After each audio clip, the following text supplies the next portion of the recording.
Hey, Jeff. Hey, Eric. How are you? I'm pretty good. How are you? Doing well, thank you. You know what's going down next week, which is Election Day? Election Day. And this isn't on some cool vote or die thing. This isn't on some like, hey, your friends are voting, you should vote too. This is like a legit crossroads here. And, you know, beyond the normal inspiration that we bring to this podcast or anything in terms of a person's journey or the laughs that we bring on a weekly basis, this is some real shit here. This is like, you know, be concerned that Trump, who's gotten away with everything to this point, will get away with everything going through the next, let's say, 3 terms that he has, and then follows it up with his kids, and it becomes not the democracy that you've known your whole lives, but on some the Trumps are going to be dictators in this country forever. And if you think, hey, this is a little hyperbole, Eric's being a little like OD or extra, and Jeff's about to jump in and say like, hey,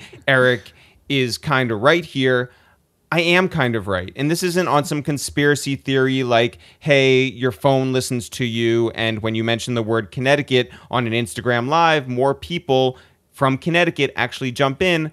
This is some real shit here. This is if you have a problem with anything that has happened in the last week or so, the bombings, the shootings, the terrible non-reactions that you're getting from the most powerful person in the free world, then go and do something, because this is important on so many levels, starting with the fact that the reason that Trump has gotten away with everything is because he has all these people in Congress, in the Senate, in positions of power who let him get away with this stuff. But also, it's not just about Trump. And I hope that doesn't get lost in the headlines that we see every day that we're drowning in at this point. Because if you hate gun violence, you can do something by voting for a Democrat. If you hate the inequality in this country, economic, socially, whatever, do something by going for a Democrat in the voting booth on November 6th.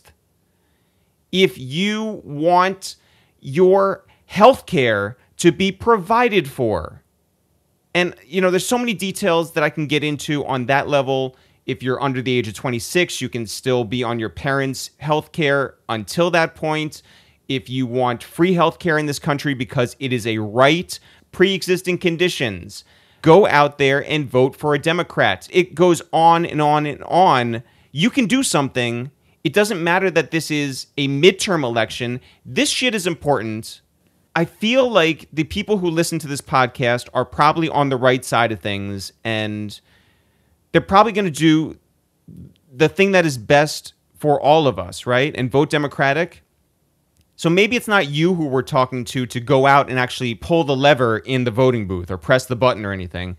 It's about going out and making sure that the person who's apathetic, the person who's like, it doesn't matter, letting that person know that it does matter. So there's so much that you can do in the week ahead of this election, and certainly on election day. Don't sit on the sidelines.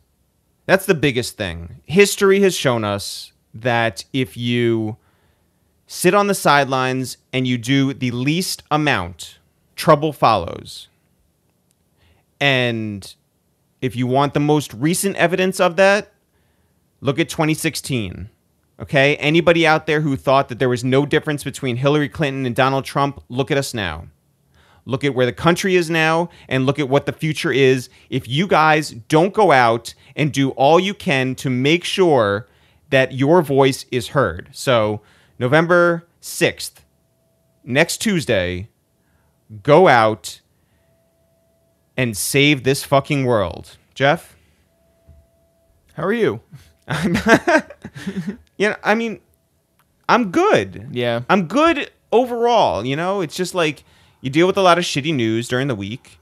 You deal with a lot of people who could do more. Yeah. And what can we do? You know, we have a platform, and I just hope that you guys listen. I hope you guys take this in. I hope you do your research. But yeah, I think that there's a lot of people who will say my vote doesn't matter, my voice doesn't matter, there's nothing I can do to, you know, change the world in the mold that I want it to be. And I think that they're wrong. They are wrong, especially this year. You have a lot of tremendous quality candidates out there who, if you put them in a position of power, will affect change. Right. Change in the proper direction. We had 8 years of just fantastic leadership, and then we took a step back with the 2016 election. We have a chance to right the ship again, do your duty, vote with your conscience, and make sure that everyone else out there who has the chance to vote, votes. And also, I do want to say, like, you know, if people are unsure, like, how to vote or, you know, want to know more about certain contests or anything, you can hit us up at jeff@itsthereal.com, eric@itsthereal.com. I'm sure we can send you some valuable information.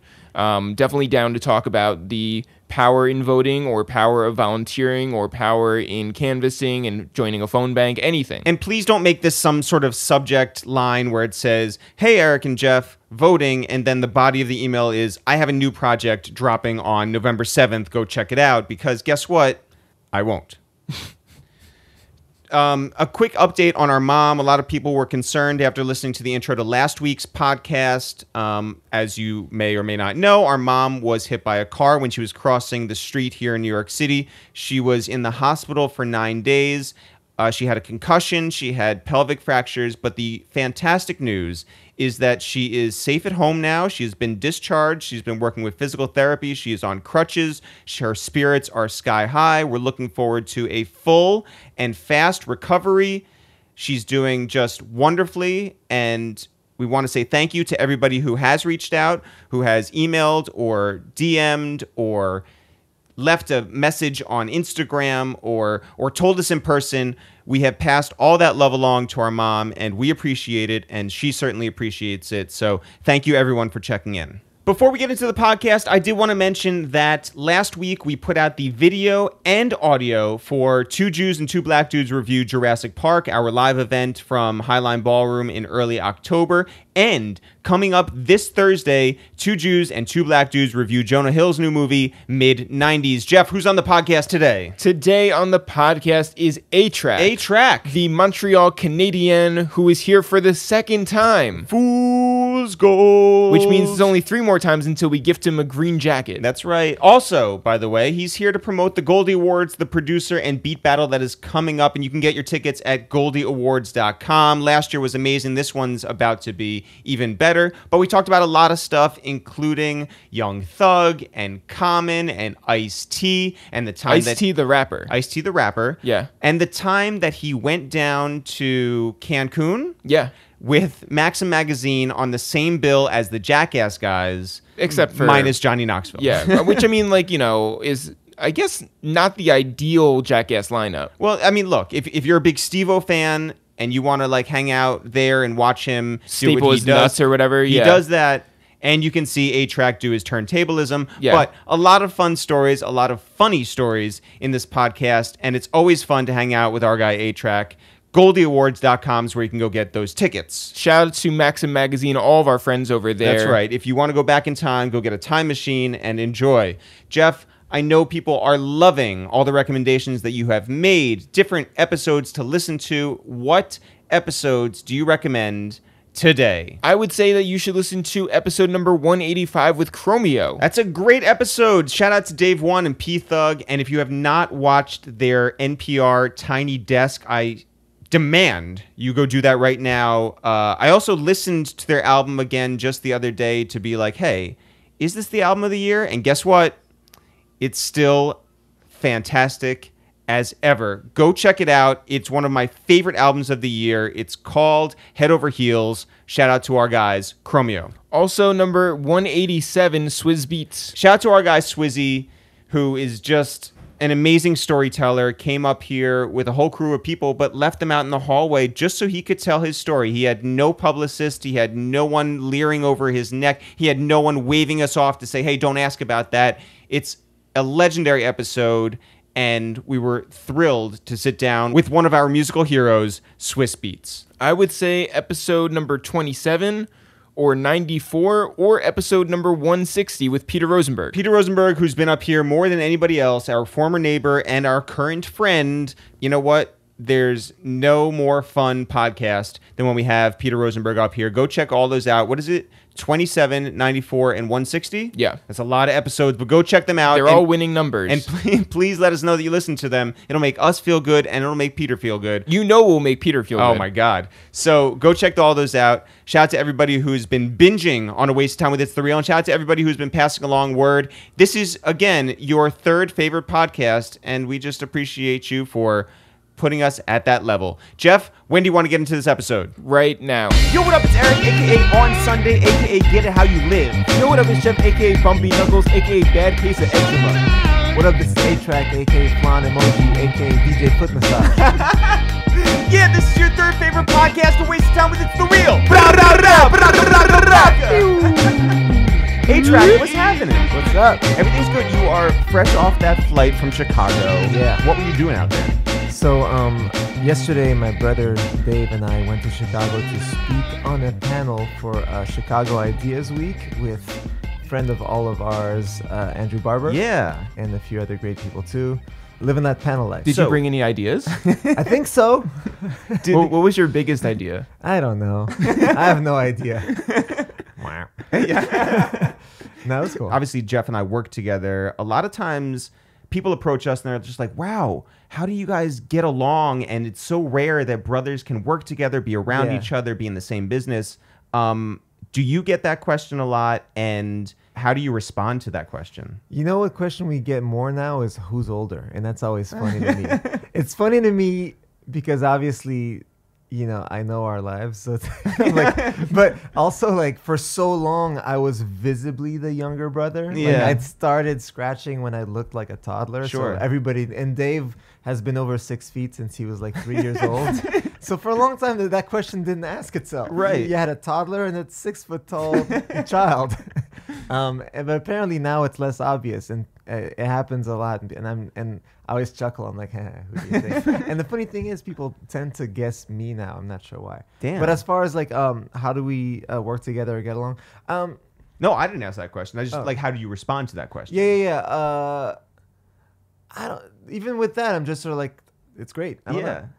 Yeah, a lot of people are just like, oh, it's so cool that you and your brother are close. Well, I'm always like, do brothers really not get along out Same, here? yeah, exactly. Yeah, Like, because that's always just been, I don't know, we've been making videos, we've Yeah. been like hanging out, we have the same circle of friends. Like, it's easy for us to Same work together. lawyers? Yeah, same lawyers. Yeah. Yeah, it's true that when you grow up very close to your sibling, it's hard to imagine not being that close to your sibling. But obviously that's the case for a lot of people too, and it is what it is. But yeah, it's great to Well, work together. just But to- you guys have another brother. We do. Yeah. Which Dave and I don't. That's the other question that Unless comes up a Dan lot. is your brother as well. could be, could be, and that's the plot of a sitcom. But I was gonna say, like, just a counterpoint in terms of brothers who don't get along, siblings Yes. who don't get along. The Durst organization, one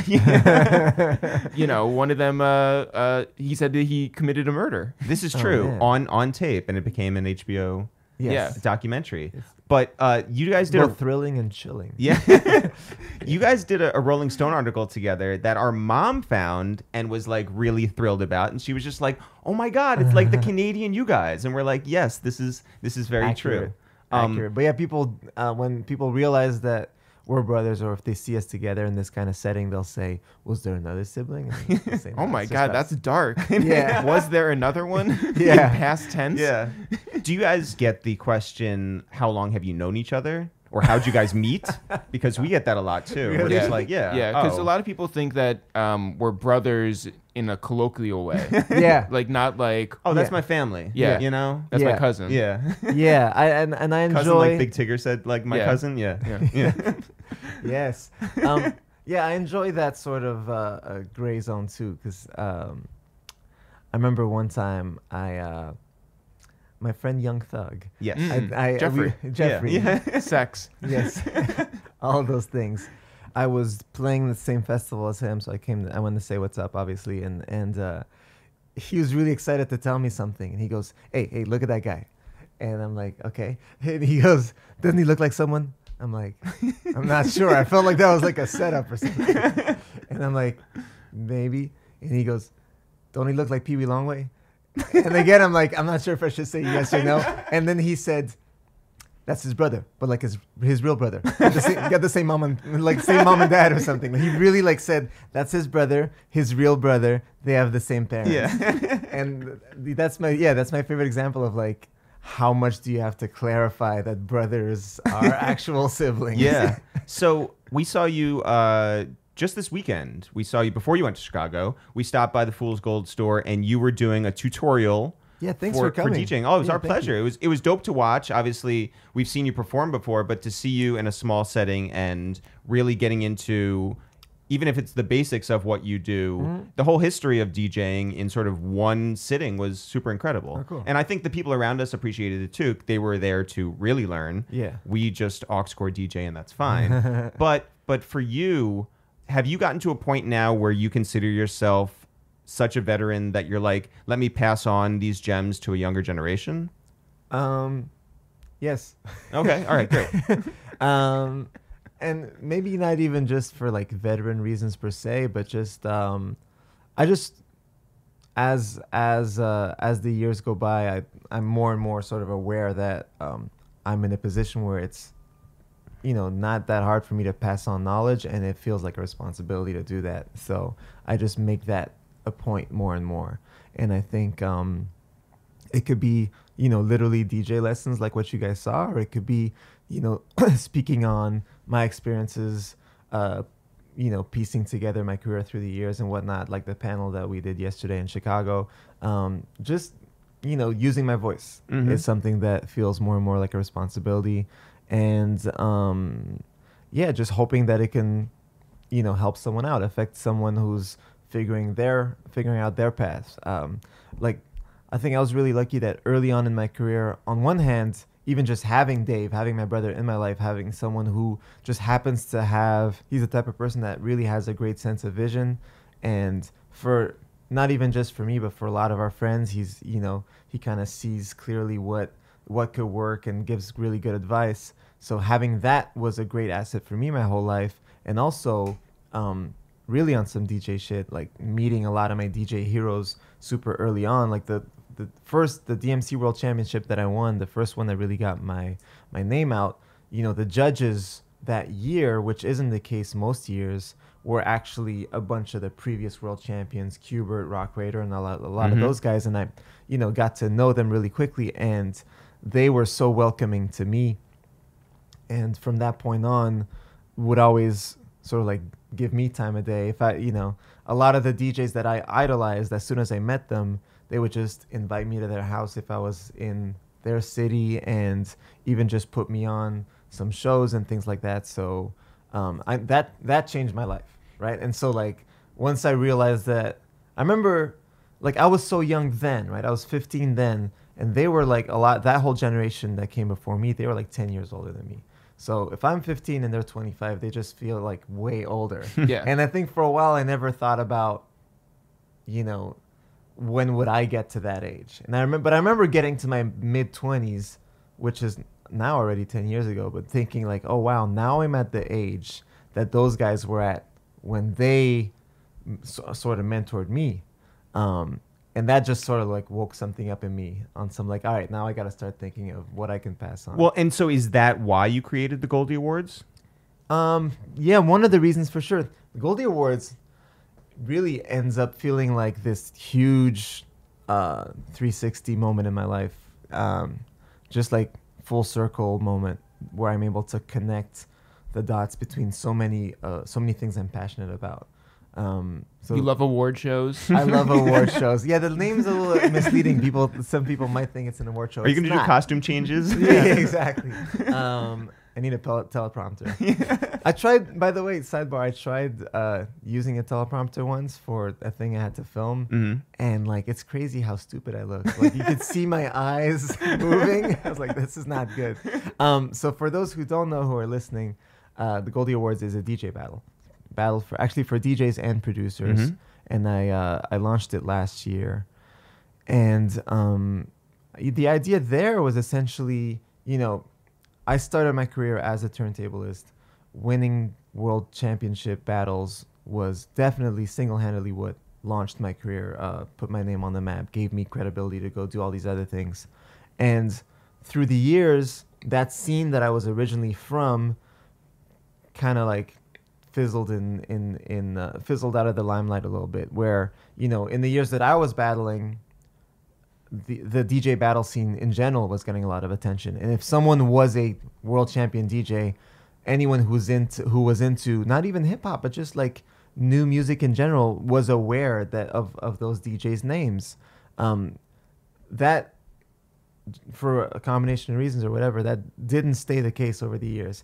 And what became even more sort of twisted is that years later, when EDM became a huge phenomenon and DJing, but more sort of like personality-based DJing and like radio hit-related DJing became so much bigger than it ever had, there still was an awareness of the DJs who had incredible skills and who were still competing in some of these battles. Because the other battles still existed.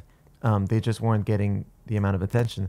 So meanwhile, through my other projects through the years, and even like a lot of the stuff that I do with Fool's Gold, I stayed involved with a lot of the subsequent trends in music, and continued to sort of like find a path for myself where I was able to bring the skill set of technical DJing that I developed early on, but integrate that with other trends in music. And I got into production and this and that, and Fool's Gold being what it is as a sort of like lifestyle brand and everything else. So I was able to continue making it, building a path for myself.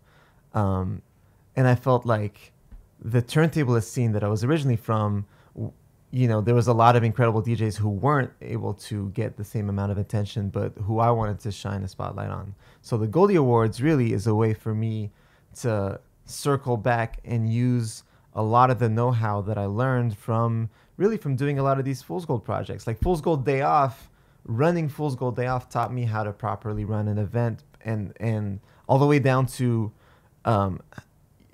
knowing what kind of crowd I can draw specifically based on all the choices that I make with the presentation of said event. So with the Goldie Awards, even when we launched last year, everything from the design of the flyer and poster to the choice of judges, everything was a calculated decision to sort of shake the turntablist scene out of this sort of, it was a little bit stuck in the attic, Mm-hmm. to shake it out of like that separate branch that it stayed in and bring it back into a little bit more of the contemporary, relevant, current music scene. That was the big part of the mission for me. It wasn't just to organize a DJ battle, but to make a DJ battle happen in a way where people who are fans of everything else that's going on currently in music, who for whatever reason weren't paying attention to the other battles that DJs and producers might be entering, they would pay attention to this one. Sure. And by the same token, give exposure to really talented DJs and producers. Well, in terms of like a DJ battle, like what,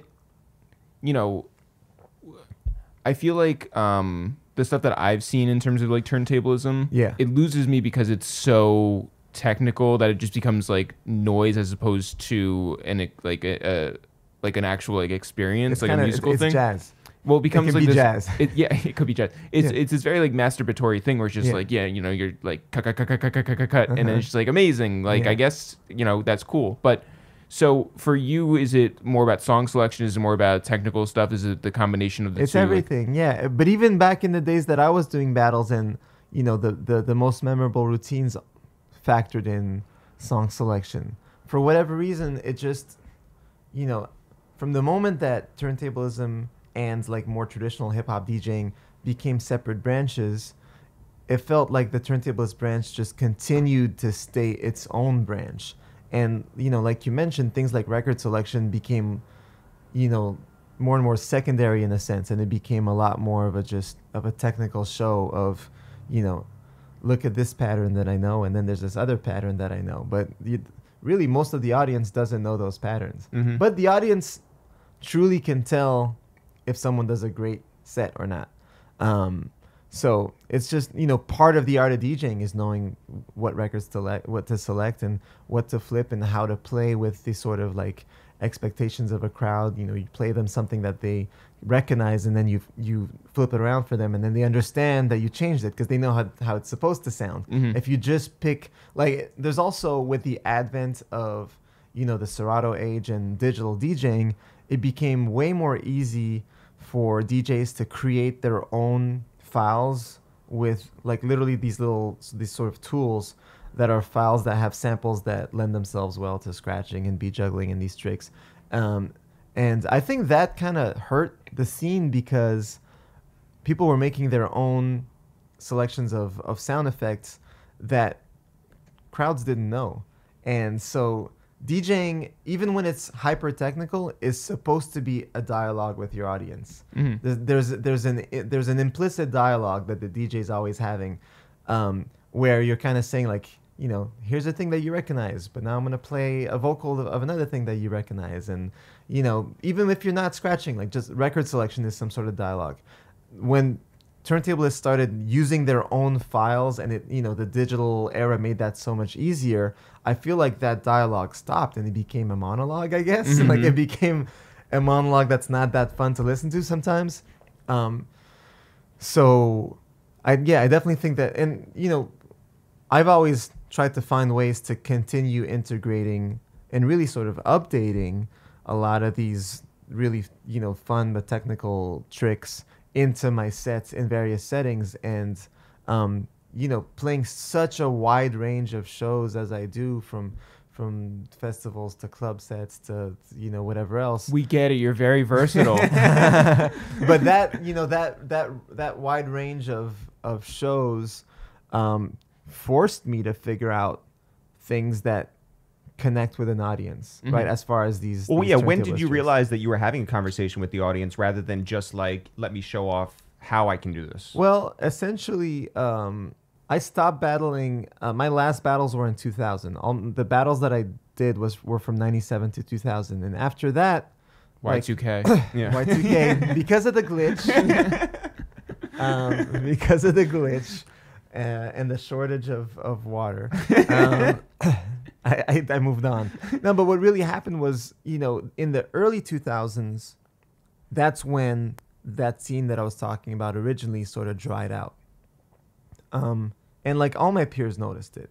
And I saw a whole generation that I came up with come to a crossroads where, any DJ that for a while could really get by either entering battles or playing at, do you guys remember events like Table Turns in New York? No. No. Do you remember the New Yorican Poets Cafe where, Yes. where Yes. Bobito used to do the words party? Yep. Mhm. So there was another party there called Table Turns, which was what they would call an open turntable event, which is exactly like an open mic event where anyone could just sign up and just go up there and scratch. And there was there was enough an audience to fill the room to Wow. watch. Well, there was a bringer crowd. Everybody had to come in, pass out flyers in the corner.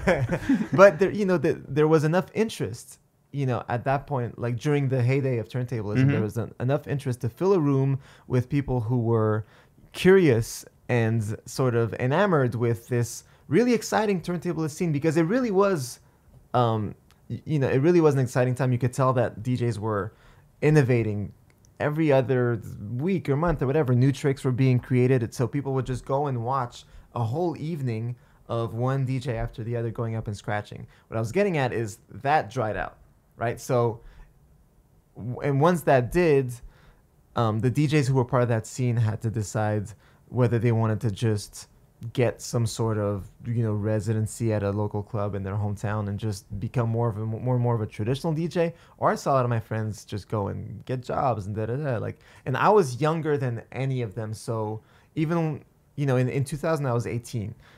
Most of the DJs that I was coming up with were like at least 4 or 5 years older than me, so they were like 23 or something, and there was usually a girlfriend in the picture who was like, okay, this has been fun and all, but now you should get a job, right? But I was like still really young and excited. So the early 2000s for me was a time period where I had to I taught myself how to like properly DJ in the sense of like rocking different crowds and understanding like record selection more. And I just wanted to carry on and to bring, you know, all these really cool tricks of DJing to more and more crowds. And I was kind of like looking for my next move, and I hadn't met Kanye yet, and it was definitely years before Fool's Gold. So I was just playing it in a lot of different kinds of settings, and right then and there, I had to learn, you know, I had to get a better understanding of, you know, which routine to use when and what works for what crowd. And so for me, record selection was more than just choosing the songs that I played. It was choosing the songs that I played and also choosing which tricks to do in which settings. Do you ever think that you went like way too far? With what? Sorry. In terms of like tricks and stuff, where you were just like, you sometimes, yeah, that like I developed my sort of arsenal of tricks for the first couple of years based on battles where you do short routines, right? So a DMC set is 6 minutes. ITF, which was another federation, an international Lifestyle, turntables yeah. federation Yeah. of it was another franchise of battles. Those were head-to-head battles, so it's a bunch of shorter rounds. So those are like a minute and a half rounds. So all this to say, like I would come up with all these extremely condensed sort of micro sets of like razzle dazzle, shock and awe, you know, quick skills for 90 seconds to 6 minutes. And one of the first things I learned when I sort of grew past that scene and started playing for more general audiences was that is, you know, that condensed format doesn't really work for a general audience. They don't like to stop dancing and start clapping. They haven't even realized that something's happening, and then there's a whole lot of things happening really fast. So I kind of figured out that I have to walk people through it, walk people into it, and like just transition into some of these tricks in a way that where I could like, I felt like I had to take people's hands and just be like, all right, now I'm going to do something. Check it out. Cool. And now I'm going to seek back into the set, you know, because early on, like really before that, when I was still in like totally in my battling stage, when I was like 15, 16, I was getting booked at shows, and I would show up at these shows and I would play a couple records just for the sake of filling up a time slot. And then I would grab the mic and be like, you guys want to see some crazy shit? And I would do some crazy shit. And then be like, all right, cool, I'm out. This is what you paid for. But like after a little while, I was like, you know what? Let me figure out how to like come up with a set. Yeah. Not like fill up a bit of time and be like, all right, hey, everybody, check this out. It's really cool. Do you remember when Timbaland got really angry at everybody copying his stuff? And, you know, like, because he was the only one who was, like, doing, like, these stutter step things. And he was the only one doubling up, like, different snare sounds. And he was the only one doing a certain Timbaland sound. And then he was just like, oh, everyone's copying me. I'm going to go and do Nelly Furtado stuff, right? Did you ever go through something where you found someone else doing certain routines that you had, and you were just like, what happened? I have to switch up my whole thing. And did you ever want to record a rap disc going at whoever Scott that was? Storch? Yeah. Man. Shout out to my boy Kenny Beats, who someone made a diss record to him. Another producer claimed that he was biting his beats, and this guy made a diss record to Kenny Beats. Like, this is a week or two ago. And Kenny handled it so well. He posted the diss record, and he was like, this is kind of hard. I really enjoyed that. But anyways, and by the way, like, when you mentioned when Timbaland started getting mad at people, do you remember when like, first of all, you had to wait for a magazine issue to come out to find out who was saying what about who. And like Jermaine Dupri and Timbaland had a yeah. Oh my God. They were beefing about shit. And that was really sort of awkward because like Jermaine Dupri is really great, but like I never saw him as the same kind of producer as Tim. And no knock to either one of them, but like they started like dissing each other, and I would read these magazines and be like, what? What? Why are you guys talking about each other? Yeah, there was a diss track that like Tim had against JD, and he had Dre just come on at the end of it and just be like, fuck you. I always liked when Tim started like breaking down his beats at the end of the songs. Like throwing on his shoulder kind of stuff. Like doing the halftime shit. But now we live in a world where people could just like loop that up, and they're just like, I got a Timbaland beat because I went on YouTube and like recorded it. It's Timbaland like, type beat. Yes, type beat. It's a great era. Did someone really bite me? I mean, when I was doing these battles and I was really like full turntablist lifestyle, my style itself was pretty well rounded in the sense that I was doing a lot of different tricks and like types of tempos and da da da. So like I was never, and this applied to this even applies to my production stuff later on. I was never one to have one sound. I've always been Mr. like I can do this, but I can do that. So I don't think anybody like totally bit my style. There's individual routines that people would copy here and there, but I'd be like, I have other ones. It's fine. So yeah, that was never really an issue. Like, there's definitely pros and cons to having one style. The con being obviously that someone can then do it, and then you're like, damn it. But the pro being that it's so marketable to be like, hey, I'm so and so. You know me for this, yeah. Yeah, I remember like when Little John started blowing up, and then He stole your style? no, shout out to Jonathan, he's great. But yeah. Yeah, I remember him doing an interview on Hot 97, I think, and he said something that at the time seemed so foreign and counterintuitive, and now is so normal, and it's hard to even understand thinking back why that was weird. But I remember he said something like, yeah, I make a bunch of my beats at the same tempo, because then DJs can go play all of them in a little set, and they could basically play a Little John set, and that's really cool for me. And I remember hearing that and being like, man, that's so weird. Like, don't producers just like follow their inspiration and find a cool sample, and then that'll dictate their tempo, and everything's different, and blah blah blah, variety. And I was wrong, he was right. Like, it's definitely a great idea to make a bunch of beats at the same tempo, and I still play Little John sets now, totally, like 10 plus years later. Crunk will never die. Well, now I think too is the right time for you guys. I don't want to, I don't know if you guys are planning this or whatever, blow up your spot, but you should bring John out at one of your Fool's Gold Day offs. So Little John is actually like really down with the DJ scene in general. A lot of my DJ peers bring him out at shows, and like even like many years ago when dubstep was really big, and dubstep was at the same tempo as like crunk and most southern rap. I remember like he heard that and was like, "Hey, I'm gonna come out with all these DJs." Yeah. So yeah, he's been around and supportive of the scene. Yeah. Who was the first like rap figure to really like bring you in besides Kanye? I mean, no, it really was Ye. There was a bunch of rappers that I met early on, but let me think. I mean, maybe nonfiction, if we go back to the backpack years. Because essentially, like, Dave and I got into the hip-hop scene in the mid to late 90s. Like, and that's where you guys met, right? Yeah. Exactly. My brother and I just met at my parents' house. We're like, hey, you're always here, but I've never asked you what you I like that music too. Yeah. And like the late 90s, underground, whatever you call it, indie backpack rap boom, that really was a sort of counter reaction to like the shiny suit stuff. Respect to Puff though. That scene really felt like home to us. And like, although as a DJ, I also liked a lot of the major label releases too. I wasn't on some like, fuck the majors.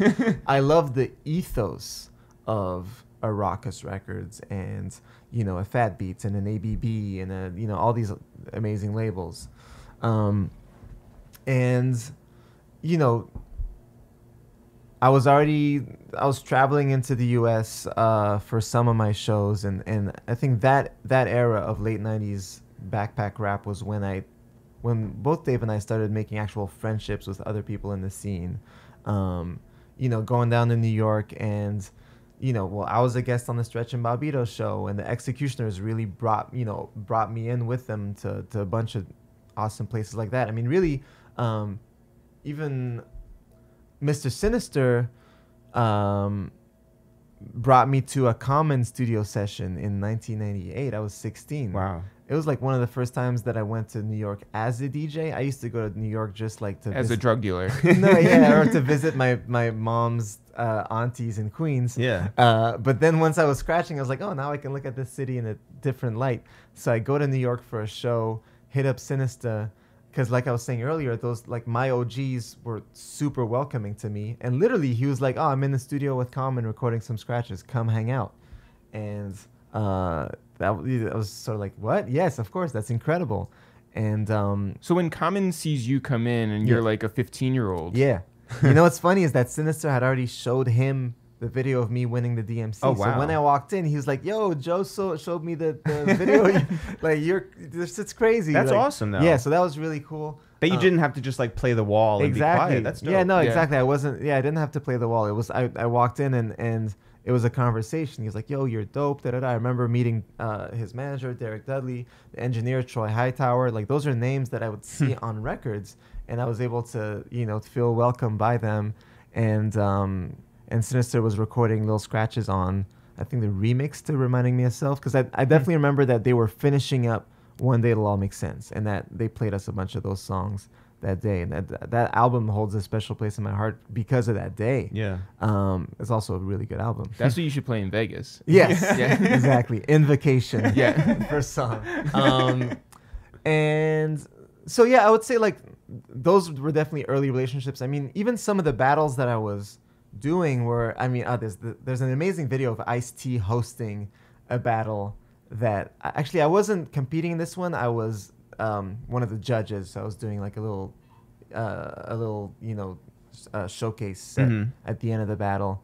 So this was like 2001 or so. I looked at the height of my nerdiness, and there's a video where Ice-T, I've just finished my little exhibition routine, and Ice-T grabs the mic and he goes, "Now see, this is A-Trak, right? Now see, he looks like he might be building a pipe bomb in the bathroom, right? He looks like he can't even talk to a girl in high school, right? But he just killed it. And this is what hip hop has become today." And it's ill because this is at a point in time where I do think that he was. It's interesting to think back at what he meant by "this is what hip hop had become today." Because me as a, barely pubescent Canadian Jewish kid, middle class, whatever, like not, obviously not looking the part for what hip hop had been up until that point. Hip hop was opening up so much more in those years, and I think Ice-T saw that and saw the skills or whatever and was like, all right, this guy's a good DJ, and he looks really different from what used to be a good DJ in my days. Hip hop's really great. That would Yeah. be such a fucking dope drop. Yeah. Just to like use that. Yeah. And oh yeah, so Ice-T hosted one of those battles. I'm just thinking like who else was hosting? Like who else was I meeting earlier on? Grandmaster Kaz, who I ran into again recently, used to host some of these battles. So like, I used to go down to the Rocksteady anniversary, that kind of stuff. So I met a lot of the, the forefathers. Were you ever getting booked places being like, sort of like, not like a freak show, but like, look at the amazing Alan, I have an excellent story. who about is that. like, a 15-year-old, Yeah. and he can do stuff with his hands. Here's the best example of that. So I was mentioning, and it's interesting because I feel like I like the fact that I'm getting to talk about the weird years of my career, which were like 2001 to 3. Because my last battle was in 2000, and I got the Kanye gig in 2004. 2001 to 3 were the years of, I want to take turntablism somewhere else. I want to take this to a bigger stage. There's some sort of next play, some sort of next move out there. I just don't know what it is yet. And so I was like exploring. And the height of the weirdness was getting booked at a Maxim magazine spring break party in Cancun. And on the same bill as me were a few of the guys from Jackass, but not Johnny Knoxville. It was amazing. So to think back at that. And during the daytime on the beach of Cancun, there were all these daytime activities that were, literally for spring break, teens or whatever, young adults perhaps. Yeah. There's all these daytime activities that were hosted by the cast of MTV's Real World. And like, it's so weird to think back that this was someone at Maxim magazine made this booking, was like, all right, I'm gonna get a scratch DJ. I'm gonna get the cast of MTV's Real World, and Steve-O's gonna staple his nutsack, and let's get the midget too. Which is literally what happened. Steve-O stapled his nutsack. Yeah, it was really interesting. Oh. But Did you play a rim shot when it happened? Yo, who would carry your crate back then? I was traveling alone. So you carried your own crates? Yeah. How many records would you take on the road? I would usually bring like one crate, like one crate that's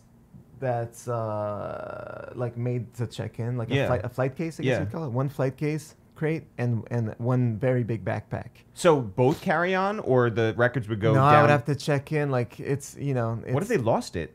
That happened many times. Many times? Yeah, it brings back a lot of trauma. And I think back at the check-in days, like I live a full carry-on lifestyle now. It takes a lot to convince me to check anything in now. By the way, we were going down to South by Southwest, and we were at JFK, and we ran into Action Bronson and Mark DeJesus, his manager, and Alchemist, right? And we're like, oh, how's it going, guys? We're like, great until we get to Austin, because we have to wait for fucking Alchemist who checks his bags. No. Big no. Yeah. And that's the thing. Like, by the way, when you travel with a group, if there's one person that checks a bag, it fucks up the whole group. Oh. It's kind of like if you try to do a group chat on iMessage and one person has the green button. Yeah, the worst. And it contaminates the bubble. It doesn't cost anymore, but I hate them. Well, that's why we don't work with Dan. Okay.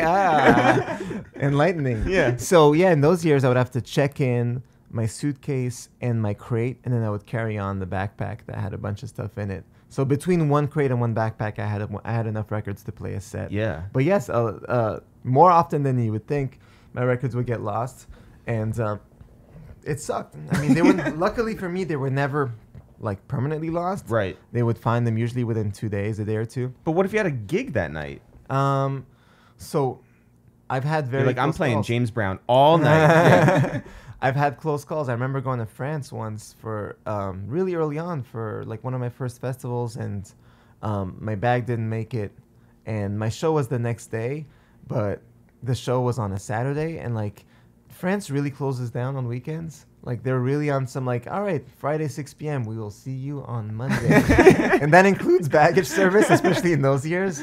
And I was traveling with my mom then. I was like 16, and we had to really plead to even get someone to hear us out. And I was like, they were like, yeah, well, you'll get your bag on Monday. I was like, I have to perform tomorrow, blah, blah, blah. They eventually got me my bag right before my show the next day. Like literally in the hour before my show, the bag. Do you know showed where up. it went?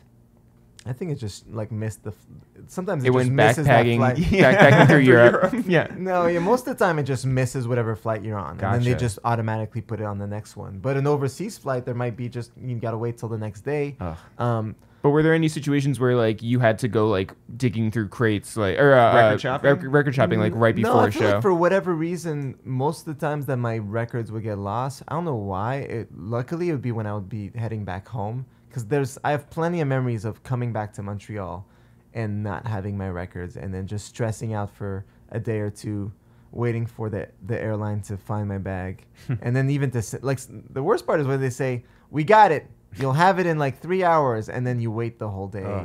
When our dad passed away, they were living in North Carolina, and so I came back from that, and my bag got lost. Oh yeah. And we got it like I think 3 days later, and it came with a tag on it that said "perfect delivery," and it's like, well, No, nothing Yeah. about this was perfect. Yeah. It's been a tough week. Yeah. I remember having a show in Trinidad, and this was, my brother had moved to New York, but I hadn't yet. So Dave was going to Colombia. I was still living in Montreal. I was playing in Trinidad, and it was like a few days before Christmas, like let's say December 20th or something. And my bag got lost when I got there. I forget how I got through the show. I probably had enough records like in my backpack to just get by or whatever. But all I remember was that I was supposed to only stay there a day or two, and I was like, I don't want to leave here without my bag. Like, this is like too far from home. Like, it's going to turn into a whole chain of events. Because they always say, like, we'll send it to your next destination. I was like, I don't take this personal, but I'd rather stay here and grab my bag in person and then take it to my next destination. So I extended my trip. And then next thing you know, it's December 22nd, December 23rd. Still no bag, and I was still wearing the same bummy airplane hoodie, and I didn't have hair product on me, so my hair was a mess. And then whatever else, and I think by December 24th, I remember thinking like, all right, well, I'm not going to spend Christmas here by myself. I literally knew no one there. I was like, I'm not going to spend Christmas here. I was supposed to go to New York for the holidays, so I flew to New York. still without my suitcase. And I remember landing in New York as midnight hit, just really bummed out, on this plane, still wearing the same clothes for days, having the captain or whoever on the PA saying, "Merry Christmas, everybody," and I was like, that's how I spent my Christmas, just landing in New York. But I remember there was silver lining, which you guys will enjoy. Not sure why, but Dave that night, so I was obviously landing in New York and was going to go meet up with my brother, and he was going to a Hebe magazine party. Oh, okay. Not sure why. I think maybe they because he's Jewish. Yeah, but here I never, we don't fraternize that much. But they must have done something with him or something. He was invited to this thing, so I remember he was like, "Yeah, call me with you when you land, and we'll just go to this party." So I remember that. After the grim couple of days and not even getting my bag, I was like, well, screw this. I'm gonna Hebe party. Right.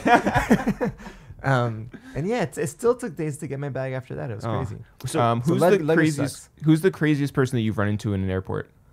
I don't know. I have a fond memory of running into Tiesto at an airport just because he's a really friendly guy. Tiesto's a very tall, smiling Dutchman. How are you doing today? It's so nice to see you. Hey, let's take a selfie. He's just this enormous guy. Hey guys, just want to interrupt this podcast for a second to tell you that if you want to support your boys It's The Real, here's an easy way how. Go to itsthereal.com/shop today. There's lots of merch to cop. Starting with Rhymebook, which is our lined notebook with lots of original It's The Real material in there, from time wasters to games to Quotes, playlists. Really just funny It's The Real things that you can only get in Rhymebook, available right now. You can also go get t-shirts. We have AKA t-shirts with 1 million of our personalized AKAs on the back. Also, our Rough Riders collaboration t-shirts that we begged Wah to do 5 times before he actually emailed and said, "I'm with it." So go get those before we run out. We've only done this printing, and that is it. We are not reproducing anymore. Now is the time to get it. ItsTheReal.com/shop today, tomorrow, and forever. And now back to A-Trak. I spend too much time in airports. It's all a blur. Yeah, you started a travel website with Complex. Yes. Infinite Legroom. Yeah. It lasted about 4 years. Well, Yeah. Yeah. I remember just sort of realizing that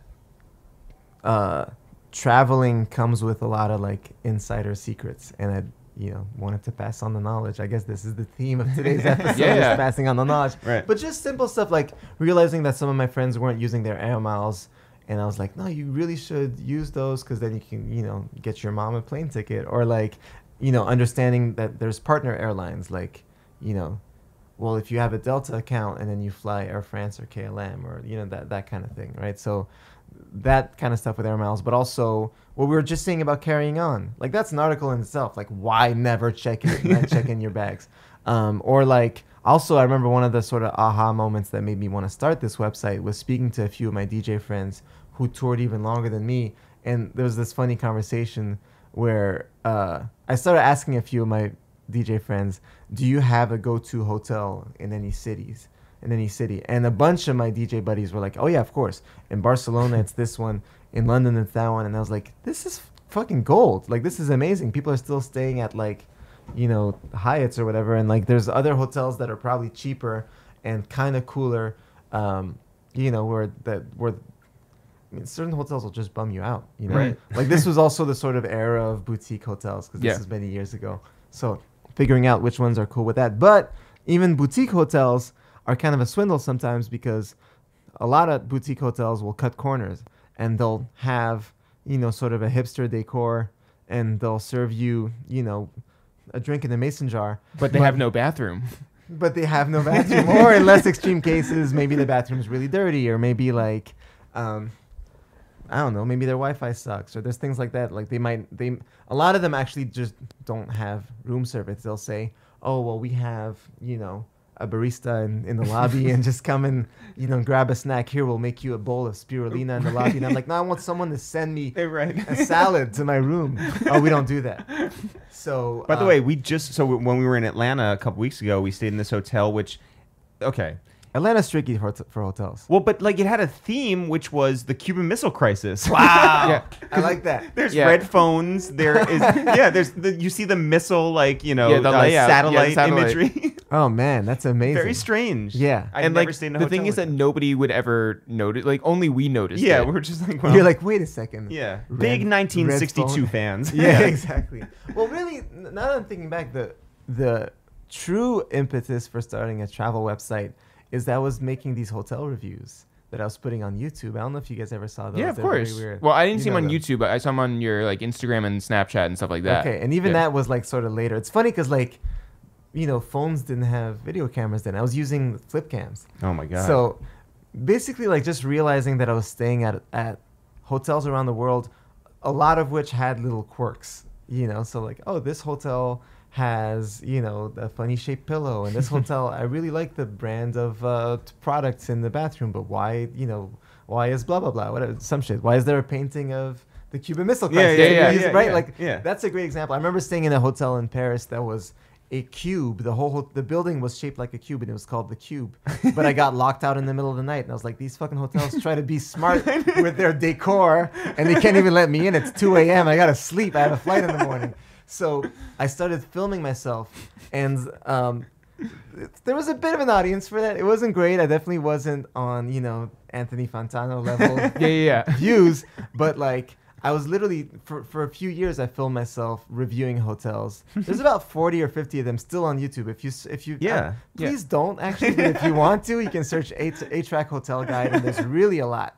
You loved a good robe. I love a good robe, and I love absurdity. Yeah. And what I didn't even realize why I was doing these at first. Like eventually I realized that the hotel reviews were secretly a kind of study in jet lag. Because I would film myself saying nonsense in hotel rooms and be like, oh, look at this, funny thing. Maybe it's for when the wizard comes in. I don't know, something. Yeah. And then people would be like, oh, that's really good. That's really funny. I'd be like, why do you like this? Okay, I guess I'll keep doing it. Then I realized like, oh yeah, I feel crazy when I travel, and this is why this works. So anyways, it went from me doing these hotel reviews to starting a travel site to share these kind of tips of like, hey, again, don't check in your bag. Here's the best toiletry case, and here's why. I was just never able to like monetize the site, so we eventually we had to close it down. Mm-hmm. It was definitely a passion project, but it was fun to interview some of my friends for it, to be like, ask one of my buddies like, hey, talk about synth shops in Tokyo, and have someone like Theophilus did a how to travel with a wide-brimmed hat article. And the best thing. By the way, a great I would one. definitely like read that. Yeah. Hopefully it's archived somewhere, because the Yeah, site's shade definitely and- there.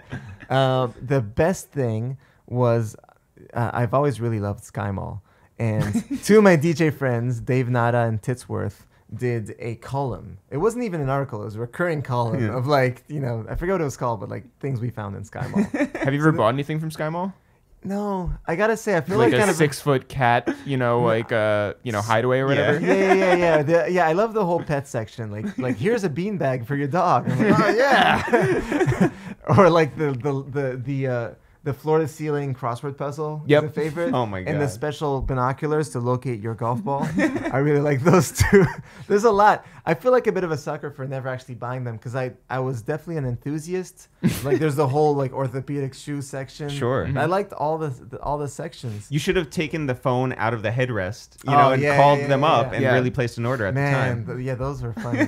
But I never actually bought something. P-Thug used to buy stuff from them. Really? Yeah, P-Thug, I think he He bought... does seem the type. Yeah. Clothing. Yeah. Yeah. No, I think he bought the backpack that turns into a bench, or like a stool. I mean, there's a backpack that turns into a stool, so that when you're waiting in line, you're like, well, good thing I have this trusty stool right here.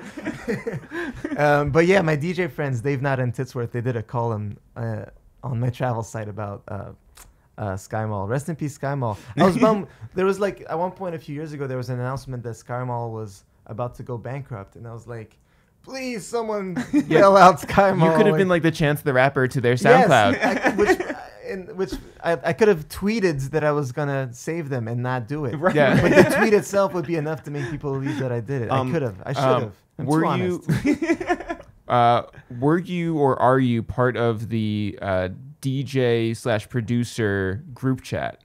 that Just Blaze and Oh yeah, you are in 'Cause it. There's a few. I'm in 2 or 3 DJ group chats, but I was in that one. That one was wild. Wait, is it no longer? Yeah, I think it's no longer like a Swiss- lot of the. Swiss said, when Swiss was over here, he said that he put it on mute because it was just like too much activity. And then we're like, would you mind if you went in there right now and just typed LOL? And he did.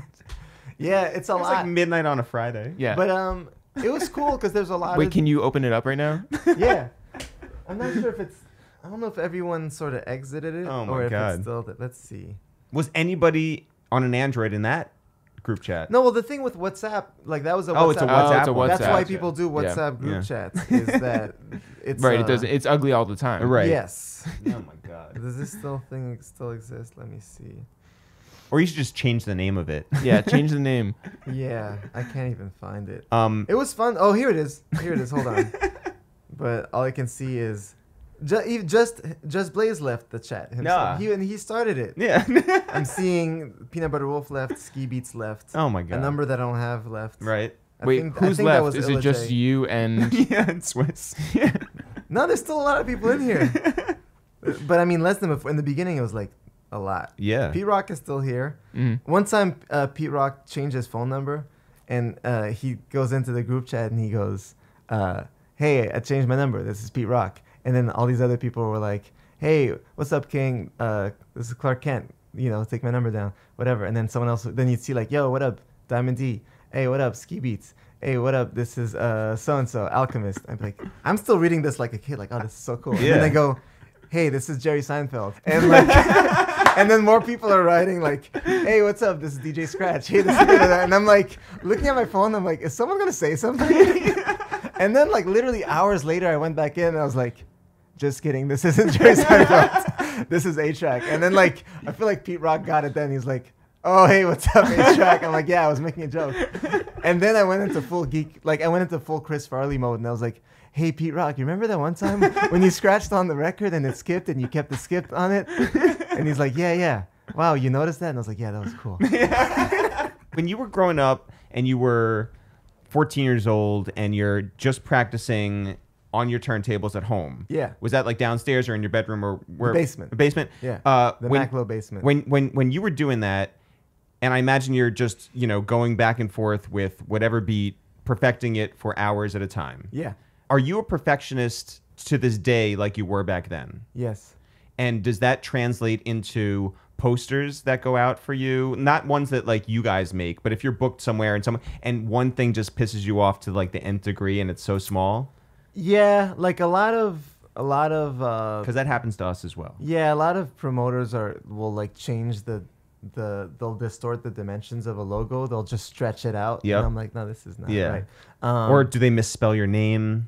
I mean, it's A-Trak obviously is easy to misspell. I don't know Maklovich is impossible. why. Yeah, I mean, luckily I don't have my full name on flyers. Well, no, but Brothers Maklovich. Yeah, that's true. Yeah. I mean, I feel like there's just been like kind of a system to keep that in place where like there's a point where like I had an art director make a style guide that says this is how you use the logo. Don't stretch it like this. Don't stretch it like that. People still get it wrong, but like that minimizes. Sure. Like, because I think there's a point where that was just taking up too much of my brain bandwidth. Of like, let me approve everything, and my management knows that I'm really particular with stuff. So like, if I ask to see stuff, they'll show it to me. But after a while, they were like, there's a way to, like, we could make a style guide, and you can say what we can even define a color palette and say, hey, for the next year, all my flyers will be fuchsia if I feel like it. Yeah.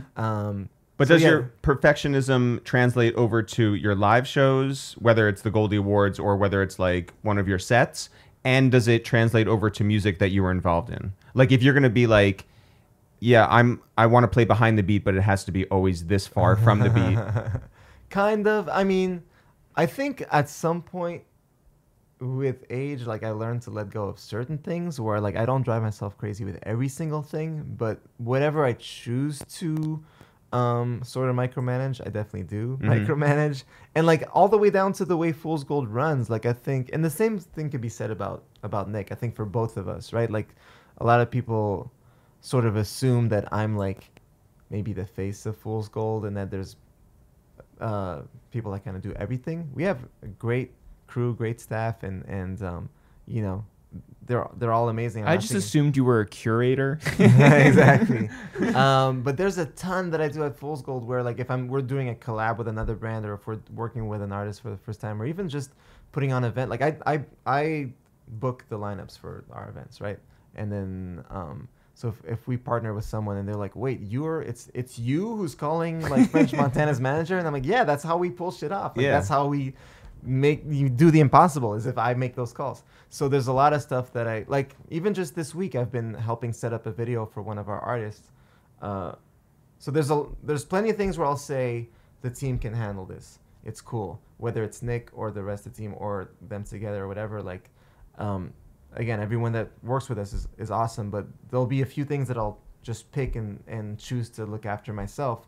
And those things I'll see through to the last second, where I'll talk to the director, I'll talk to the artist, I'll look at the treatments, I'll figure out who could be maybe a cameo guest, and like I'll look at all the cuts with the artist. So there's a lot that I do hands on, and yeah, same for my shows, whether it be coming up with the visuals and how they should look, and sometimes I'll be like DJing and I'll turn behind me, and like the visuals that I have right now are all based on typography, and they're all meant to be like very sort of monolithic. And the one thing that you can't do is do fades from one clip to another, because that kills the whole like almost brutalist vibe of the thing. It's supposed to be like one font, another font, big font, small font, not like little crossfades. So You don't like a montage? no, exactly, like little iPhoto, iMovie montage, right? So I'll turn Ken Burns effect. yeah, exactly. Oh man. Yeah, let's talk about that. I'll turn behind me sometimes at shows, and I'll see either these fades, or I'll see colors that weren't approved, or I'll see the local VJ mix in his little lava lamp effect with my like Swiss fonts, and I'm like, I'll text my tour manager. For like I text during my shows sometimes. It's funny because I'm like a very technical DJ. You'll think that my hands are busy all the time, and I'll be like, hey, remind me to blah blah blah. But in those cases, I'll text my TM, who's probably like a few yards away, a few steps away, and I'll just be like, fix the visuals now. This is no fades ever. So it's interesting, like, and we deal with this too. Like, we're artists, right? Yeah. But we also are producers, in that, like, the buck stops with us. Yeah. And so if we're putting on a live event, we'll be on stage too, and we're getting texts like, hey, like, they're not letting me in, and we know this person's on the list. And it's just like, it drives you crazy that someone out there, a small thing, is not being done the right way. Yep. So you gotta send the quick, like, with the one hand text. You do. And but also, like, there's an idea that you can be like, and by the way, it used to be so easy, like, to drive and to like use the flip phone, and to remember that it's just like 1 2 3 1 2, like, Four, down. four, four, six, Yeah. But hey, by the way, Yes. you can install the Gboard, which is the Google keyboard, on your iPhone, and then with that you can.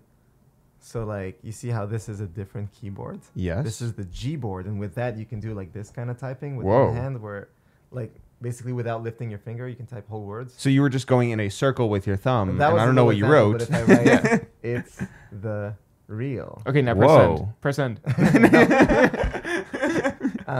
That's wild. Yeah, so that's one tip for like the sneaky text. Yeah. For the for the multitasker text. Exactly. This is why you need to bring back your website. Yes. Infinite Legroom is relaunched. Hey everybody, install Gboard. Okay, we're gonna close again now. But yeah, I'm sure at your events you're probably on stage going like, so and so's at the door, let him in. Yeah, and it's crazy because you want to be an artist in full and not deal with any of the technical stuff, but at the same time, it's like you want to put on the best show. Yeah.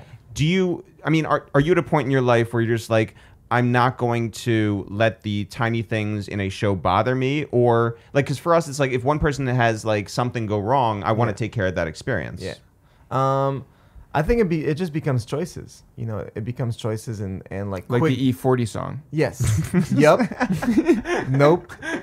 Yep. And it's quick little judgment calls on the spot too. And I think, look, I'm sure in a lot of ways the same could be said about a lot of people who build their own operations, with their hands, put their hands in the clay and mold the clay. Yeah. So on my end, like everything from my own projects, my own videos and releases, obviously Fool's Gold, Goldie Awards. I've been hands-on with all that. and you guys have done a great job with what you do too. And I think anyone that does Thank you. yes, anything who does it that way will stay very involved, the whole way through. I don't think that ever ends, but I do think that there's also, lessons that we've all learned along the way of like learning how to delegate. And, because I think there's a point where if you don't learn how to delegate, you sort of plateau your own growth, right? Because there's a limited amount of like, not even just time, but mental bandwidth. If you're like, I remember when I first started hiring a tour manager, someone to travel with me. For years, no DJs had tour managers, and traveling as a DJ is not that hard, except when they lose your records. But for the most part, it's like you show up, someone picks you up at the airport, and then they tell you what time your pickup is for the show. Maybe you do sound check, maybe you don't. It's not all that complicated, but having someone travel with me would remove all the small little micro conversations, micro thoughts of like, oh, hey, but don't forget you have press at 6. Do you want to use this mixer, that mixer tonight? Like handing those thoughts off to someone else frees up my mind to go and take care of fool's gold things, right? Jump on a conference call, do this, do that, maybe make a sick beat. I might want to make a sick beat that day. Or a type beat. Yeah, either one. And so yeah, like building a bit of a staff so that people can take away like the little things out of your habits definitely helps. And for anyone who's built an operation themselves, a lot of us will have the initial resistance of, I think the thought process is, it'll take me as much time to show this intern how to do this thing than if I do it myself. I'll just do it myself. And then you start thinking, if you want something done right, you got to do it yourself. Sure. And sometimes you have to fight that thought and be like, you know what, let me show this person how to do this thing, because I'm sure there'll be another similar thing in 2 weeks. And I'll take the time to show it now, and then I can do other things. Yeah. And I think that's necessary to build a team, and then once you have a team, I think you start having these little decisions of like, okay, do I need to jump in myself or do I let them handle it? Because they're paid to handle it, so hopefully they're able to handle it. Yeah. I do think it's interesting that it's you who reaches out to like French Montana's camps, who reaches out to like all these different people, because like, how hard do you have to search for somebody's contact and by the number? way, similarly, like, the same example, as many examples of like all the things I do myself. People are always surprised to see what Nick does too. Like Nick makes a lot of these like little animations for socials, and then the artist will be like, "Cash Dubs, you made this?" And he's like, yeah. They're like, "Yeah, no wonder it looks great." Yeah. Anyway, sorry. No, but like I think that because we have a certain imprint, right? Like we have a certain like footprint in this culture, and we know a certain amount of people, but like 90% of the people that we bring onto the podcast are cold emails, and it's us like pitching, different so, people, like, and how hard it is to reach out. Yeah. Well, so what I've found out is that in a lot of those conversations, and let's say to use like the Fool's Gold Day Off booking example, where budgets are always an issue, and basically like there's artists or artist teams, let's say, who sort of get it, that it's cool to play a different kind of show and it's a good look, and there's others who don't, and it's not even really worth trying to convince someone to like, if certain managers will just be like, oh, that sounds great, it'll be $100,000, and I'll be like, we really can't pay that for one artist. Yeah. Right. 90,000 though. Yeah. Right. So like those kinds of conversations, that's why it's so important for me to always have like plan B's and C's and D's. Cause like at first I used to spend so much time brainstorming on what this ideal lineup would be that I would get really attached to like this one choice. And I would hit someone up, and sometimes they get it right away. Either they've heard of us, they'll be like, oh, A-Trak, of course. I met you with so-and-so. I'm like, oh shit, that's you.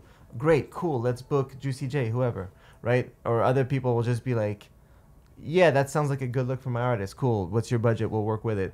But yeah, I was saying I would get so attached to that idea that the cases where they'd say, no, we need $5 million, I'd be like, oh, but this is a really different kind of look, and I would try to sort of like sell them on it. There's a point where I just gave up on those conversations. Like right from the start, you get if someone is into something that's a little different from their routine or not. If they right away hit you, like try to tax you, it's like, okay, thanks, but no thanks. Respectfully, like we can't afford that. Thanks for your time.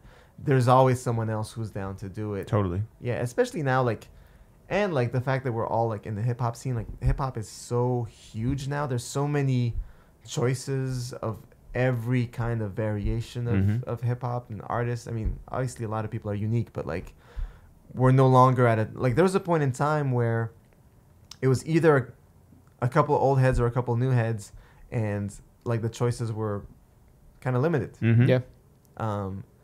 So yeah, that's kind of been my main lesson of.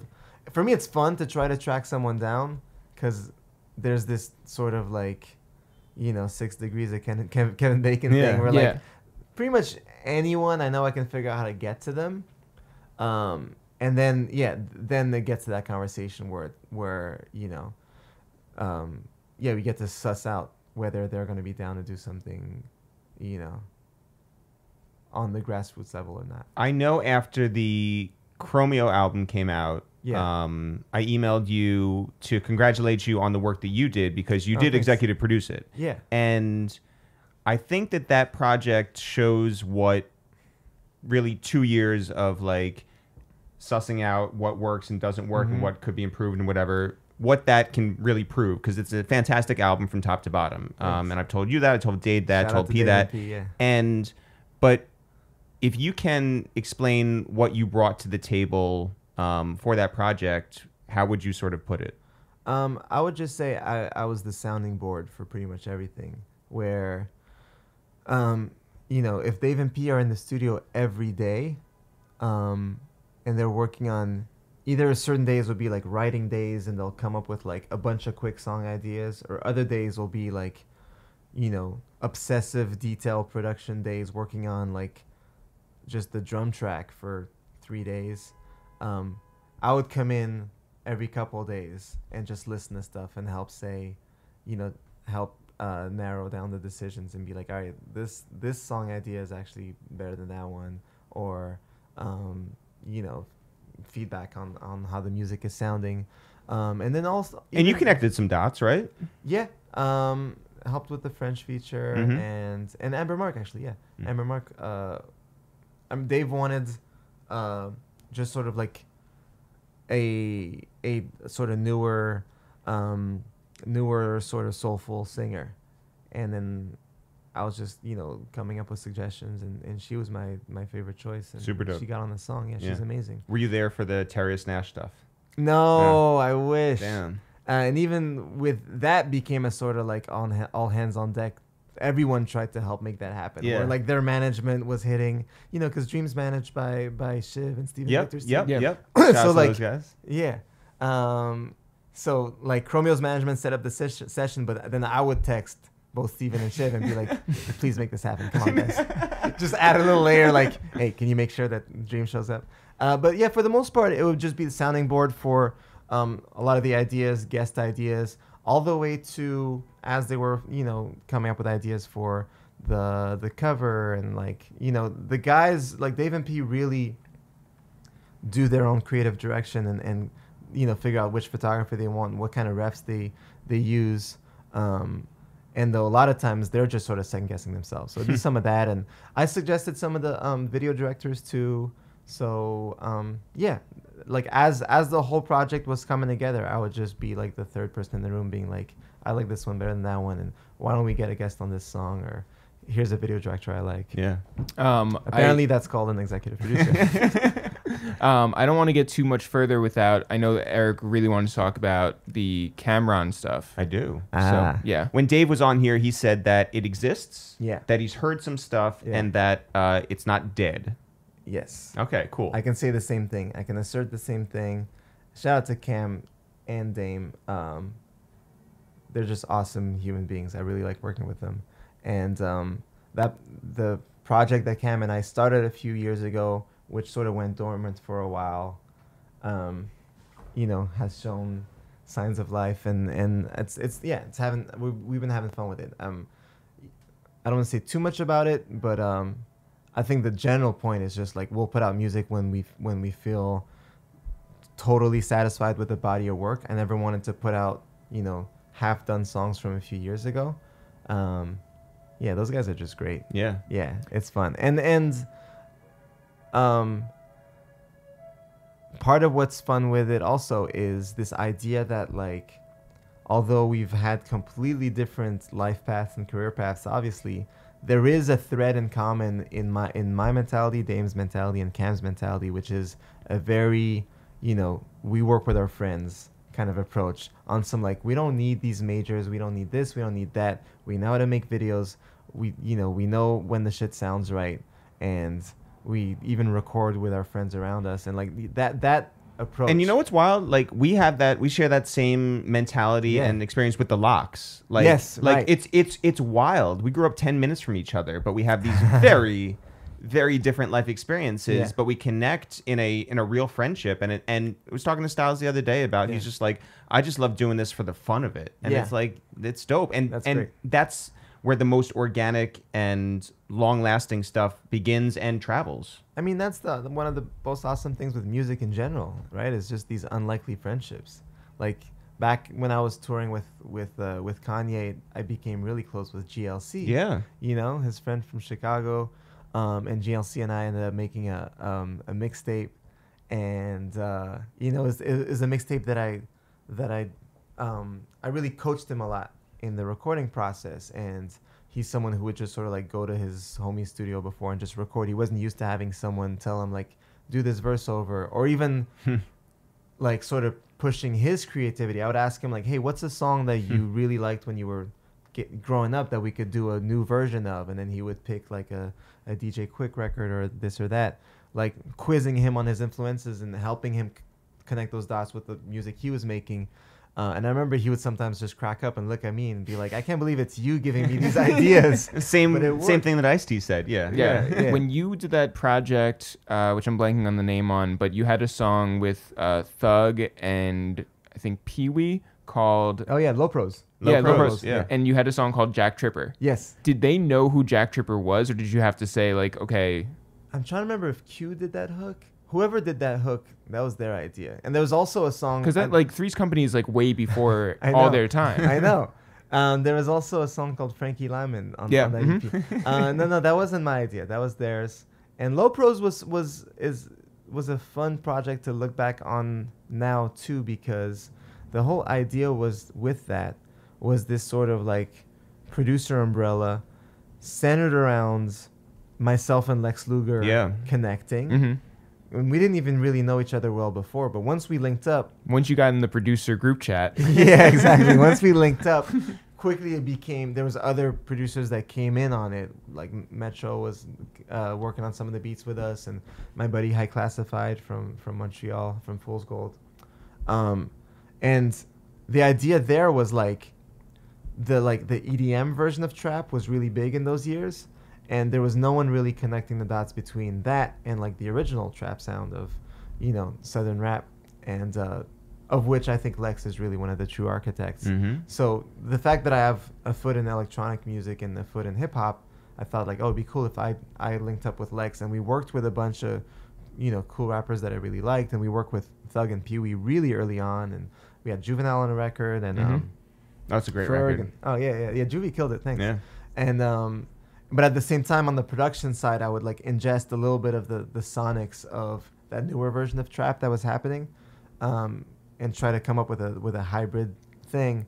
It's a trip to think back at those years, because those conversations weren't even really happening between the electronic DJs and the rappers and the producers. And like just 2-3 years later, everybody was collaborating, and you had EDM songs with Gucci Mane and this and that, and Waka Flocka, all that. Exactly. Though that commingling wasn't happening yet. You were telling us one time that you like New York for what New York brings, but if you want to do is this about bagels? No. Oh, we can talk about bagels. We can take it there. We can take it there, sister. But if you wanted to do like your own stuff, you would go out to LA for that. And if you wanted to work in hip hop, you'll go down to Atlanta. Yeah. Does that still remain the case?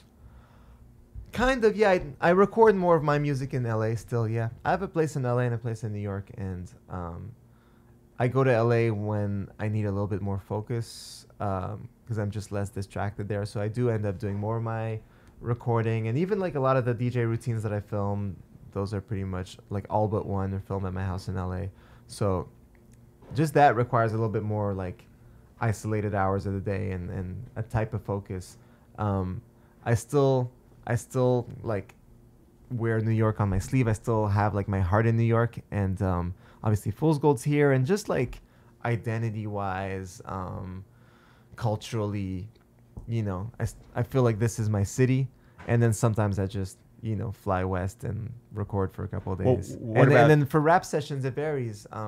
I really did enjoy going to Atlanta like once or twice a year for a couple of years, and I still continue to do that. But I think now it's even interesting to try going elsewhere too. Yeah. What do you how do you feel about Montreal today? I love Montreal. I'll always love Montreal. It's a little hard for me to live there. Sorry, I'm congested. Yeah. Sucks being congested. Too much traveling. Yeah.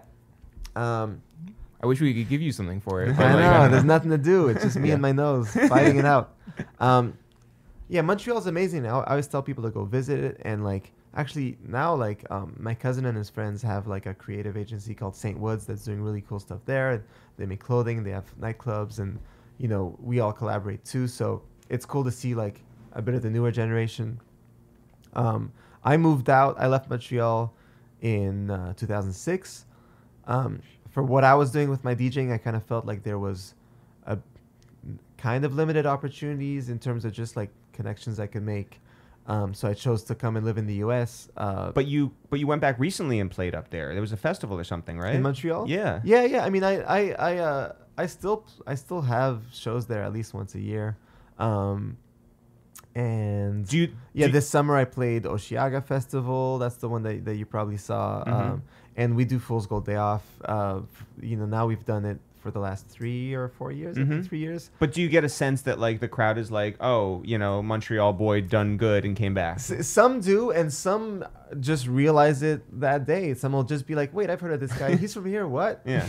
But by the way, like, keep talking about the sibling thing. There's still people who are like, A-Trak and Dave One are brothers. What? Like, I never assume that people know these things. All I know is there's always people are surprised to find out either that I'm from Montreal or that I'm Dave's brother or anything else about myself. What's funny? It surprises when people meet me. I feel like people either say you're taller than I expected or you're shorter than I expected. Oh, I always get you're way taller than I expected. Yeah? Yeah. Well, You're kind of tall. Yeah. Yeah. I don't know why. Why can't I be the height that people expect? I don't know. Why? That's I'm a Jewish very thing where average. you're Yeah, just yeah. why can't people just like me? When Lil Duval came up here, and we were nice. we were so excited to take the picture with him. Yeah. And then he did the really pro move, which is he suggested we all sit down and take the picture. Yeah. Yes. We were like, Yeah. it's gonna be great, But then, so we had Jay Park on, and Jay Park is the rapper who is on Rock Nation. Yeah. Yes. And he's also diminutive in size, next to us. And, first of all, K-pop fans and Korean fans in general, because he's not K-pop, but Korean, fandom yeah, is so intense. very Yeah. intense. And so this kid, every single one of his comments is like, On oh, Twitter, my little baby is like so short next to him. They said that we looked like we were dropping him off at school. Yeah. Like, it's just like, Well, you know what? Same thing happened when we had Guap Dad 4000 here. Yeah. And everyone's just like, you're so small. And I'm like, we didn't mean to do this. This is just like we are this tall. So. yeah, my bad. Yeah. Damn it. When you are DJing, and I bet you've answered this question like a million times, but I've just never heard it. But when you are DJing and you're in front of all these thousands of people, is there ever a time where you're just like, oh my God, I need to go to the restroom now? Yes. And do you leave? That's a whole thing for DJs. Or do you do a 6-minute set and just leave? Yeah. Or do you have a cup? No, I can never do the cup thing. And there's DJs that literally do that. Really? But my sets aren't that long compared to this is if someone has a thing to piss in, this is Berghain, DJs who play for 8-hour sets. They should have their own toilet. Yeah. I play in an hour and a half to 2 hours. Sometimes I really have to pee. Sometimes it's number 2 also. Is it ever number 3? No. It depends what there isn't. I will cogently answer your question. It depends what kind of show it is. Because if I'm playing at a club versus a festival, it's not the same thing. A festival, all eyes are on the stage. Yeah. And there's a lot of lighting on me, so I definitely can't dip out. So I just really the responsible thing is to make sure you pee before the set. And I stopped drinking a couple of years ago, and one of the things that I like the most is I used to drink beer a little bit when I DJ'd, and that would really make me pee. Yeah. And I'd be like, damn it, I gotta go pee. When I stopped drinking, I was like, this is great. My bladder is so controlled. if I'm at a club and I'm playing a bit of a longer set, then that's literally any DJ will tell you this trick. You just play a song that's kind of longer. Yeah. You run off. There's like a security guy that'll just push people out of the way. Get out of the way. Get out of the way. No. Push the stall open. You need to pee. Okay, run back. So there's that. At a festival, you're fucked. I've had shows where I definitely had, upset stomach and whatever that goes with that. I feel like I've done so many shows that anything that's imaginable has happened. Although whenever I think that, more crazy shit happens. Yeah. But yeah, if anybody who performs for like more than an hour has to deal with some sort of bladder distress. thing. Yeah. Do you have anything in your set right now that's like so unique to you and you just get like a kick out of it? Like I saw Questlove was saying yesterday that he's incorporated DuckTales. Oh yeah. He's incorporated DuckTales and he says it's the new sort of like Fresh Prince of Bel-Air. I feel like that's true, by the way. What? DuckTales. Oh yeah. DuckTales has definitely had like a resurgence. Yeah. In terms of like. Oh, in the sense that you could play the theme from Fresh Prince of Bel-Air. Correct. Nobody Yeah. knows the words. Yeah. And he just thinks that it jams. So Yeah. Yeah, I'm trying to think if there's something. I don't have something like campy like that. On some like, do you remember this from your childhood? Right. The stuff that I'm telling you, you have to start putting in like nonfiction Duck? or whatever. Yeah. I was just gonna say, Yeah, Darkwing Duck. Yeah. Let's get dangerous. No, the stuff that I get a kick of like that is like sometimes I do these little transition tricks where like I'll grab like literally like the notes from one beat and like replay. Which you showed us the other day. Transition. Yeah, you saw that at the lesson. That was dope. Thanks. Yeah. I'll And we play didn't the think you were melody gonna from go- another beat. Yeah. So that works as a sort of surprise. Like I think every DJ has some sort of like nyuk kind of trick.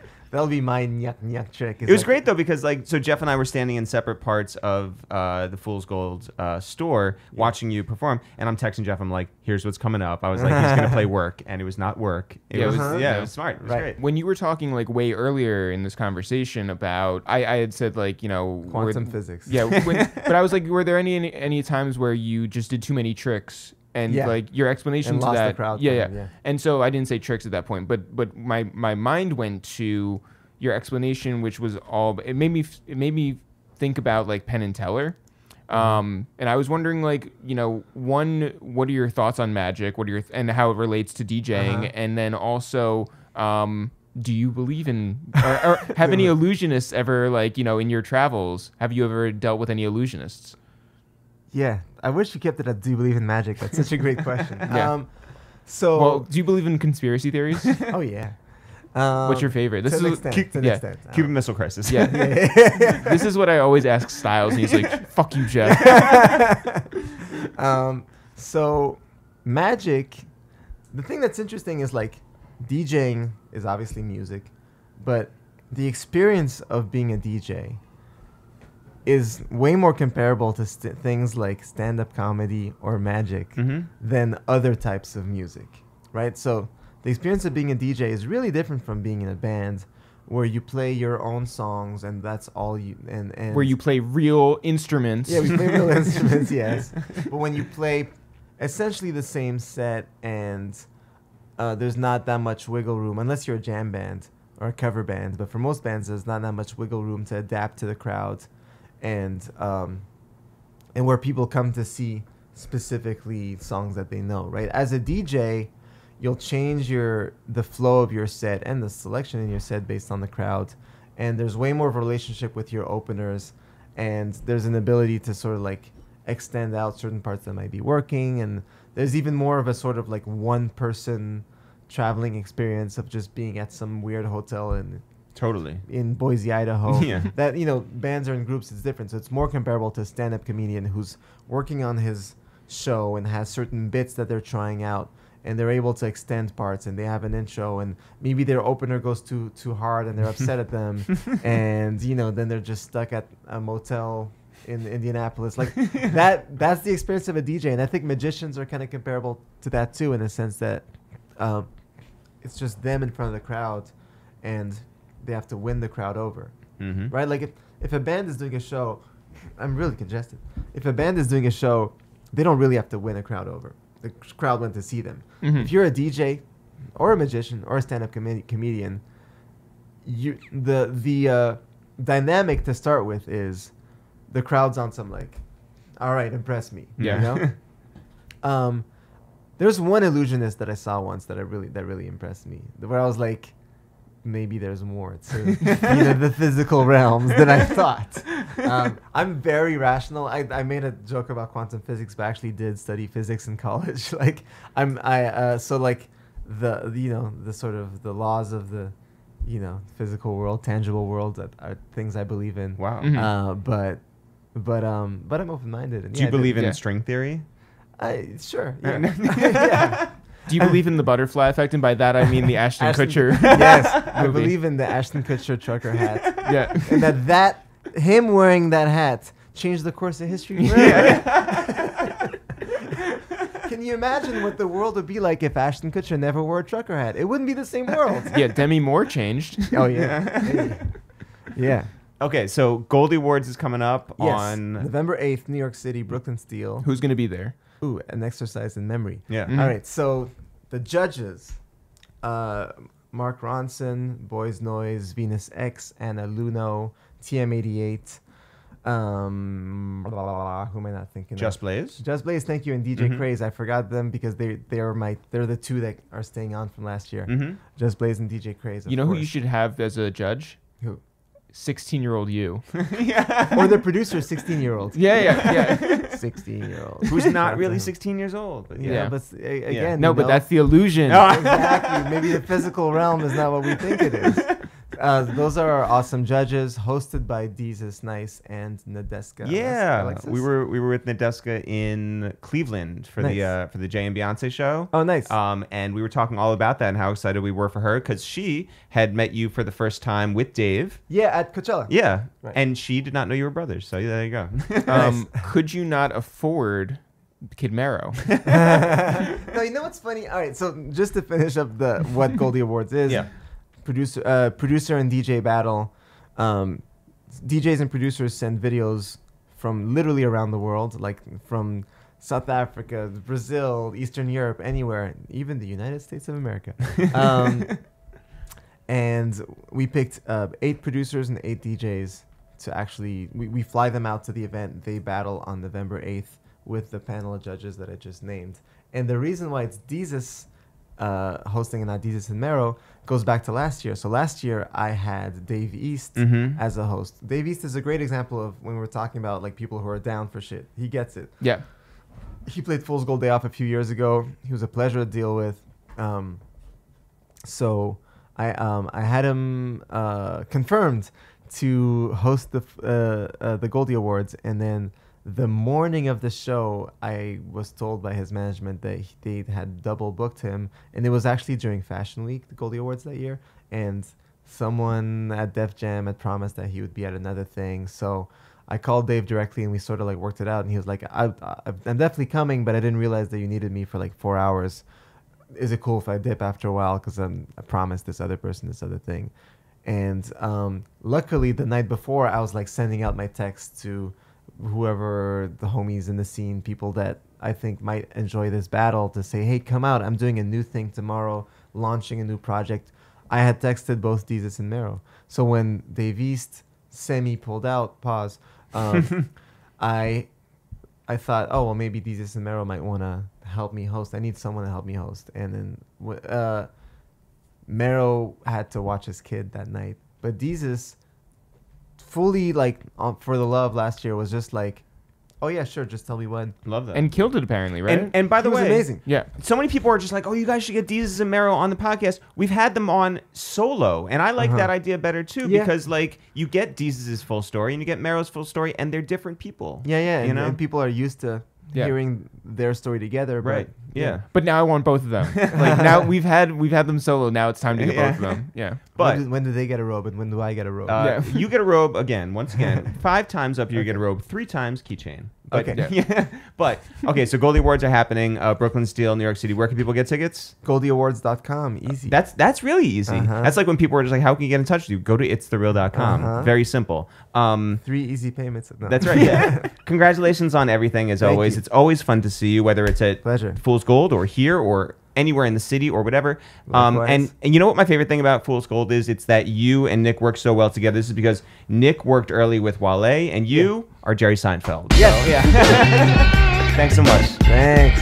Thanks, everyone, for listening to this new episode of A Waste Time with It's The Real, your third favorite podcast. Jeff, people want to find out more about us. I'm Eric. You are Jeff. Together, we're It's The Real, no apostrophe, no spaces. If people want to find out more about A Waste Time with It's The Real, or two Jews and two black dudes review the movies, Jeff, if people want to know anything that's going on in this crazy world of ours or this crazy world, where can they go? You can always go to ItsTheReal.com, ItsTheReal.com/shop for all of our merch, ItsTheReal.com/nerd for all of our nerds, ItsTheReal.com/blurg for all of our blurgs, ItsTheReal.com. You can also go and find our podcast on iTunes. Search for A Waste of Time with It's The Real, or you can go to SoundCloud.com/A Waste of Time, or who knew, you can go to Spotify, go listen to our podcast right after Joe Budden's second episode of the week. Put us in the middle. That's right. Yeah. Listen, guys, I love Spotify. I think you should too. Go listen on Spotify. Thanks for sponsoring our podcast, Spotify, now exclusively on many different networks. All right. You can also find us on Twitter at It's The Real, Facebook at It's The Real, and Instagram at It's The Real. That's easy. And on Reddit at It's The Real.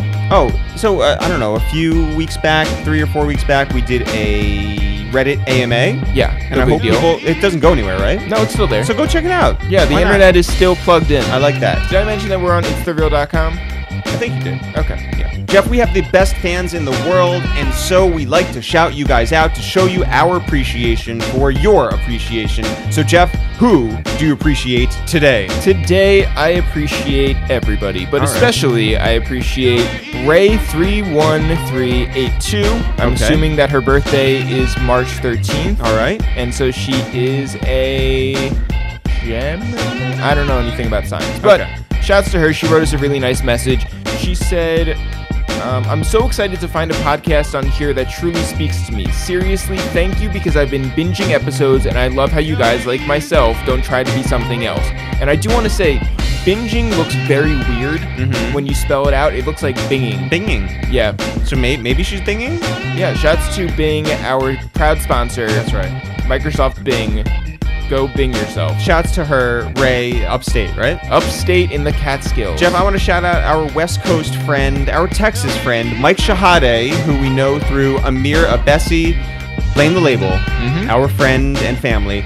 We want to shout out Mike Shahade because he's just one of the most genuine and supportive dudes checking in on us regardless of whether something is going well or something is not going well. He is just there every week. He's supportive.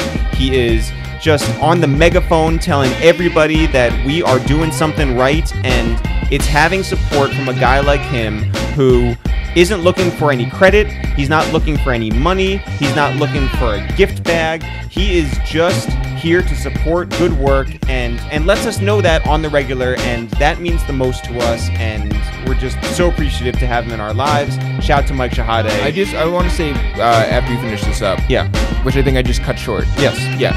I think the only people who call me are Mom and Mike Shahade. That's it. And I love it. Well, shout out to Mike Shahade, who, you know, it's a real special person who wants to hear your voice. So Mike Shahade is one of the good ones, and we appreciate him using his voice for good. And I hope you guys remember to use your voice for good this coming Tuesday, November 6th. Go out and vote Democratic, and do it because it's the right thing to do, because there is only one side that is making the right decisions right now, and that's the left.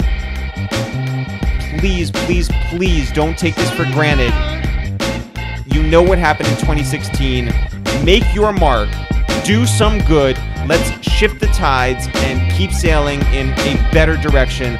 As always, guys, not for real, for real. Sure. We'll see you guys next week.